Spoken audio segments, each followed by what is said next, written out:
Hello and welcome to the 122nd episode of Rambling Weekly. How's it going? Hope you are doing well. I'm doing pretty good. Kinda starting and recording this way far too late. I was up super early, did laundry, and then I was like, I'm kinda still a little tired, so I went back to sleep, and then I woke up like 3 hours later, so I probably needed it. I'll say I needed it because I did sleep pretty, not poorly, but not nearly as much as I probably should have last night. So it's all right. It's been one of those weekends where I'm just kind of like recharging batteries and stuff. I guess it's kind of the whole episode is going to be around that. So this is really not going to be delineated between. Oh, here's like a little intro, and then the topic. It's going to be just kind of sort of together, because I want to talk a little bit about recharging those batteries, especially after talking last week about just kind of things coming to a grinding halt creatively. I actually was. I'll bring it up. I was looking at. Every now and again, I see some articles. A lot of them generally seem to come from Psychology Today. I'm noticing, but which is like I'm not a big psychology fan because I feel like psychology is a little too broad brushstrokes for individuals. But I think if anything, it's one of those things you can kind of look at and go, okay, that's not quite me, but I can go from there. And yeah, but I don't think that a lot of people do that. I think they're like, well, if it's this, it's and I don't mean necessarily psychologists and the sorts. I mean just kind of more of the everyday folk, as it were. So yeah, but recharging that battery, anybody who's watched videos of mine or has been seen this channel for a very long time will know that I do have these spurts where I'll do something for a little bit, stop for a while, come back to it. That is sort of my thing, especially for something like this. If I if it was more of a profession, it would certainly be more of a regulated thing to be like, hey, I'm going to do this. I set that energy for working my simple job because I'm a simple person. So, yeah, so that is that. Anyway, so different ways that I try to go about recharging battery. A lot of times I initially will kind of fall into a rut where I just don't want to do anything.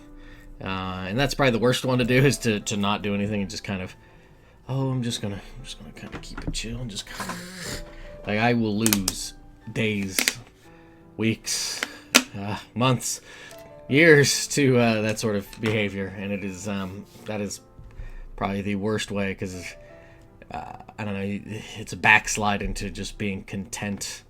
Or not even just content, but just a backslide into just, there's regression to it. And truth be told, I don't think it ever really feels like it recharges the batteries. It might initially, which is kind of what gets you into that sort of mindset. But I think it's the brain just trying to trick itself to be like, hey, I don't want to do anything. I'm lazy. And it's like, I get it. I'm lazy too. So,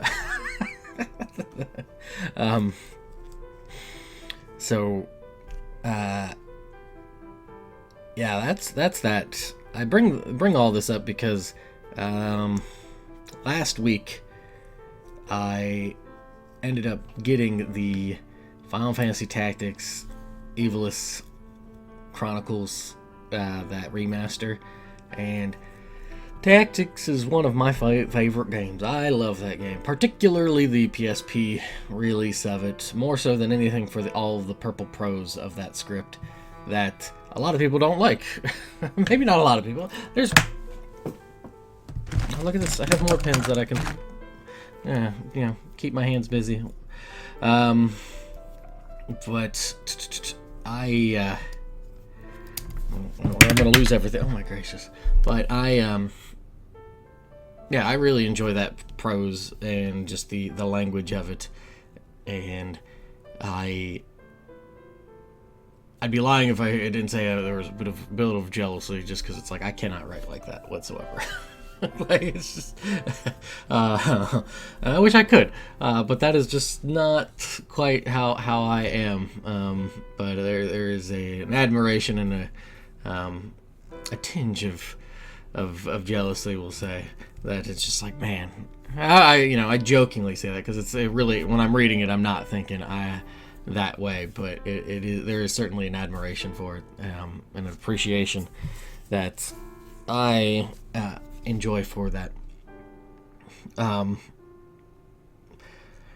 This new one, they did a complete, I think from the ground up translation for the game. They kept in classic mode, because there's the remaster and then there's classic mode. Classic mode has the PSP script, which I kind of, which I think has riled some feathers, because I know some people really actually prefer the PS1 translation. I do know some people personally who actually enjoy that one more, for different reasons. So anyway, I say all that to be like, hey, this is one of those things that helps recharge my batteries. Not necessarily the playing of the game, or it's a tactical game, so you're kind of you're moving around advanced chess pieces kind of thing. Much less that, and more of just the language. It's the same thing with like reading, right? So I was reading a tiny little bit. I started reading The Gambler by Dostoevsky, and I also got this, which acquaintance, she was a couple years behind in high school, and then she ended up going to the same college, and then we would I don't remember how we even like we had met up a few times in college, and I don't even remember what was the cause of that. I don't know if we just happened to run into each other or something, but now she has finally released a book of her own, and unlike this schmuck who self-publishes and just kind of goes with it, she did the hard work of getting involved with a publisher and stuff, and she got this. Is it really my thing? But probably not. From what I remember, I think she had said at one point, it's like it's kind of like Harry Potter / Sailor Moon kind of idea. I could be wrong, but I should probably... Actually, I'll just read the back here. When 15-year-old Estrella Windsor watches her grandmother die, her entire world changes. Literally. Taken from the small town she grew up in, and the only world she ever knew, Estrella finds herself transported to Voncord, a magical world inhabited by signs, who wield elemental energies, and her true home. Here, there are people who look like her, with vibrant hair and orange-colored eyes, and despite drawing unwanted attention for her never-before-seen power signature, Estrella finally feels she's found her place. But Voncord is a world in turmoil. Signs are blaming each other for seismic tremors detected in the ocean deep. Guides, beings who can rip open gateways in time-space, are calling for equal governing power to signs, and girls from Estrella's new school, the University of Voncordia, are vanishing, and only Estrella may know how to find them. When she develops dark, unexplainable dreams of an ice fortress that leaves her shaking and dazed, Estrella realizes they might be more than just nightmares. But with her warnings ignored, she must dive into the madness herself, teaming up with an enemy and following the threads of in her dreams, if she is to save the missing students and keep everything around her from sinking, or watch her world drown. So, so the drowning days of Estrella. So, it's probably really not my thing, all things considered. However, I am looking forward to reading it, because I'm very curious to see how her prose unfolds in the story. and it's also really cool to see somebody that I know get going with something like this. So yeah. So I will put links down below if anybody is interested in it. I imagine she would appreciate anybody who would give it a read or what have you, or if they know somebody who might have an interest in reading something like that.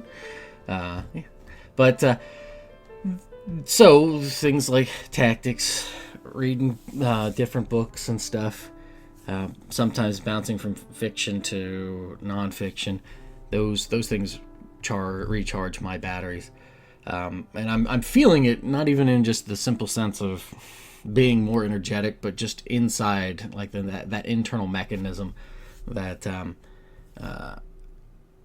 I don't have a really good way of explaining it, but just kind of think of a gear system that's sort of crusted and rusted over from not having written things for a little while.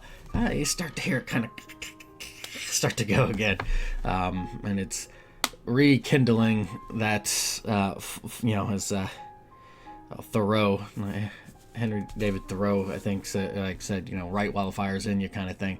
Makes a lot more sense, because there will be times where the fire's just not there and you need to push through, but I know I have a really bad habit of going, oh no, I will let the fire come back, and that's not how that works. Sometimes you need to treat the fire. Sometimes you need to kind of get in there, give it a good stir, and that sort of thing.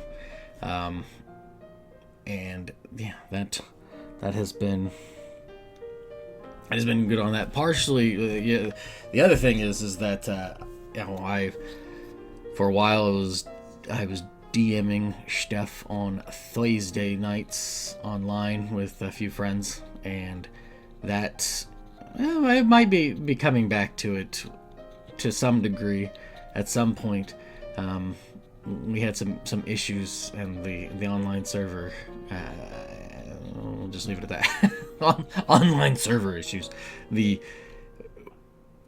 So I had stepped away so that he had been on a previous episode, but Graham has been doing some DMing on stuff, and just a different type of game and everything. And he's been doing that. So I've been a player, so I've been a little bit more of just kind of on the just interacting to a thing as opposed to being the one to make it.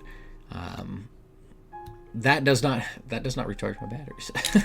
So I say that because I did an in-person one-shot last month, and that was really enjoyable to kind of get into that. And we've got another one next month that we're going to be doing. And these were for things in person with a few coworkers, and Graham also joined in. And so, just a couple people and stuff. But that act of creating is kind of helping also get the gears turning again. I think that there's some... I kind of... eons ago, back in the day, I would always see how other people who'd be creating stuff would start on something and then stop, start on something and then stop. And that's not to say that I didn't do something similar too, but a lot of times it'd be like, okay, I'm focused on this, and I would stop either because I just didn't have the technical know-how to do something, or other people that were involved, we just kind of couldn't keep the momentum going. And eventually, I got to the point where I was like, well, you know what, I'm gonna just kind of focus and get the writing stuff situated. And since I'm just kind of self-publishing it, it's just like whatever. Just I do it much less for any sort of like financial things and more for just a catharsis. However, it's kind of a double-edged sword, because when you get to a point where you're not having the need for the catharsis, it's in one hand kind of nice. It's like, okay, I have long since soothed those troubled waters. However, those same troubled waters were the things that I would help kind of lurch the boat forward for me to do writing and stuff. So it is a interesting dilemma and problem to have to overcome and figure out, and that is the yeah it is annoying. We'll say. It is kind of frustrating. Not necessarily not to say that torturing oneself inherently creates better artwork and stuff, because I think it's unfair. I think it's similar to like, oh, you can only, well, not only, but it feels like that way. The interpretation of like, well, you can only be good if you've gone through struggles and stuff, and that's the struggles automatically means that you'll have a better idea for something, and I don't think that's true. I think that's trying to cope with troubling times, which is good and everything, but I think that does a disservice to people who were fortunate enough to not have like some great struggles to still be able to choose the right thing, and then there are certainly people who have had great struggles and still choose to do things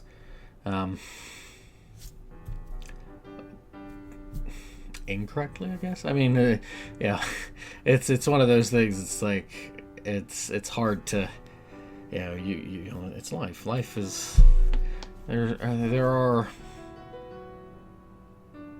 tons and tons and tons of choices that one can make, and a lot of times we don't agree on what those choices are. So it is yeah. I don't know where I'm going with that. Anyways, the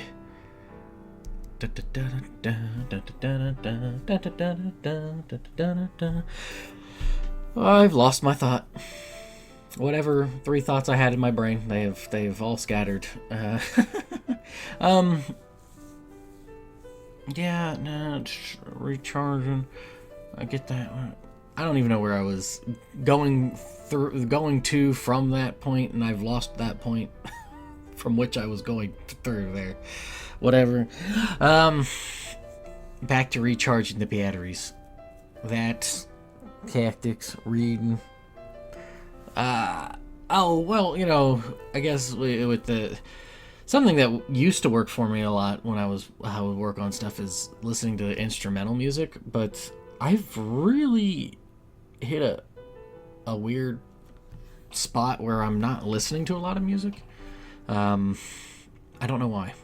Oh, that was the other thing. Yeah, I did. So yeah, I'm putting together another in-person one shot, and now we might be doing a 1/2 shot with the group, because somebody's not going to be around for a couple weeks with stuff that they got going on.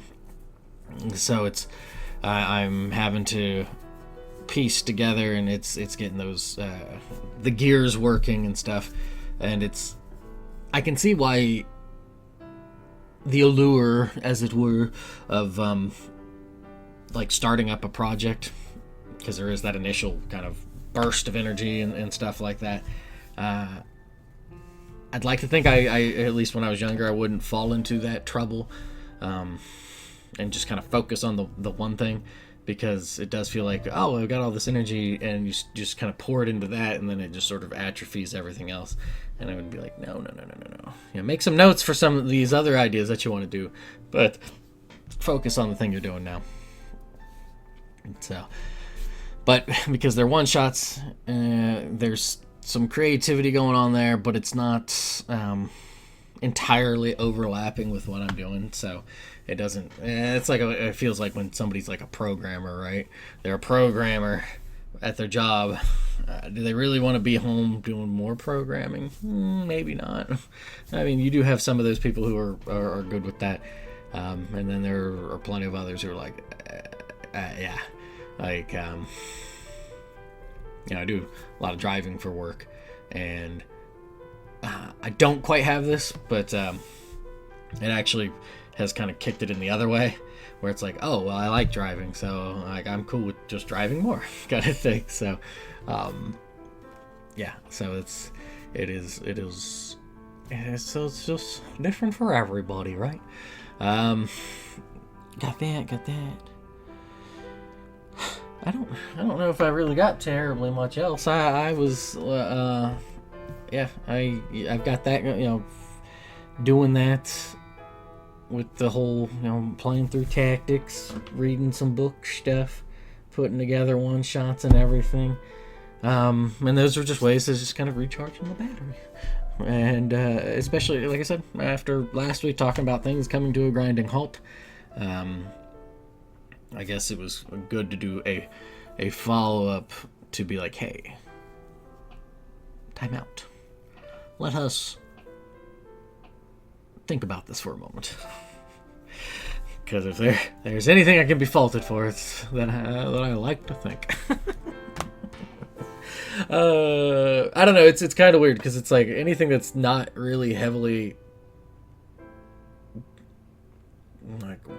weighted / super important to me, where I'm like, I'll like overthink it to no end. Not necessarily to weigh me down, but just to kind of be like, oh, okay, there's all 4, 5, 6 different ideas I have here, but I'll do that, and then, but like for something serious, it's like, no, I've got the choice, and I'm just going with it. It's similar like how I play games with people, like with card games or board games and stuff like that. I reading the Gambler very early on. Let's see here. Oh, I wish I would have highlighted it, but there is he talks about all the different types of gamblers and stuff, about the seriousness or the humility, and just there's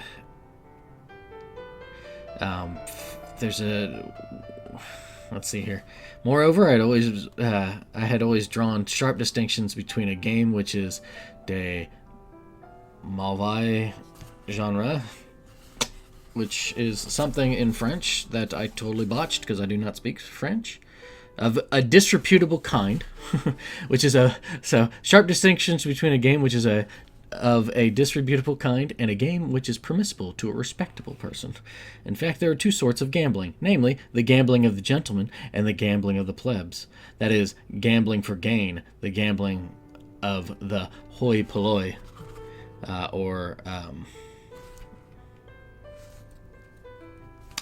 yeah. Don't know what that means. Let's look it up, because I probably said it wrong to start with.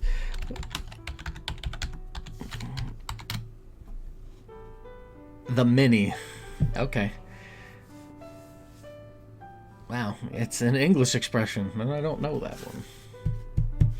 Okay, cool. All right. And just kind of gambling for gain and the gambling of the many. Here, as I have said, I draw a clear distinction, yet how essentially contemptible this distinction is.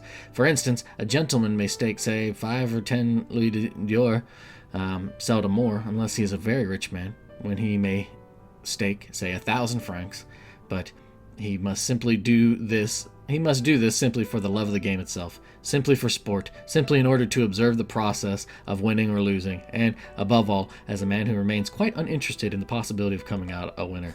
That's me. I'm I have that where I'm just kind of like, we'll see where it goes. It's just a game. I'm not really interested in winning, or for gain when it comes to gambling, or possibility games. If it's if you're playing for sport, I think there's a big difference between sport and game. So sport, I'm much more competitive and like to have fun with that. Gambling or games, you just kind of it's whatever. But I was reading, I was like, oh, that's kind of like my mind. I remember playing. I don't remember what card game it was, but with my dad, my stepmom, me, and then a couple neighbors. And my dad's always he's very serious about it now, and he's observing how everybody is when they're playing and stuff. And he's like, yeah, you don't have any thoughts going on, do you? He's just like, you just play whatever kind of, whatever comes up. I was like, yeah, that's pretty much it. Like, I don't have it's just a game. Like, I don't really have you know, I treat life probably a little too seriously at times, to be, and then I treat games like that's where all my just kind of thoughtlessness goes, yeah, so I guess that's all to say if we were ever playing and gambling and stuff that we would never do, that is never sanctioned or anything of the sort. I'd probably be the one losing a bunch of money and just not caring about it, because that's just kind of how I am. Yeah, you're just like, okay, all right, whatever, had fun with it. Because it's just a game. So, I don't know, that's completely tangential to the whole thing, but anyways, that's you've learned a little bit more about me, and ain't that wonderful, or depressing, whatever, I don't care. Anyways, that's all I got for this one. A little impromptu. I'm probably, you know what it is, I'm like really hungry. I have been hungry like all weekend. I don't know what it is. Like, I feel like I've got like a tapeworm or something, because I've just been nothing but hungry since like Saturday morning, and nothing has satiated that hunger. It just the hunger. Whatever. Anyways, that's all I got. Thanks for watching. Enjoy the rest of the weekend.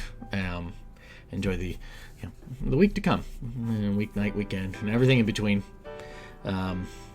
Weekday. And I will catch you next time. Toodles.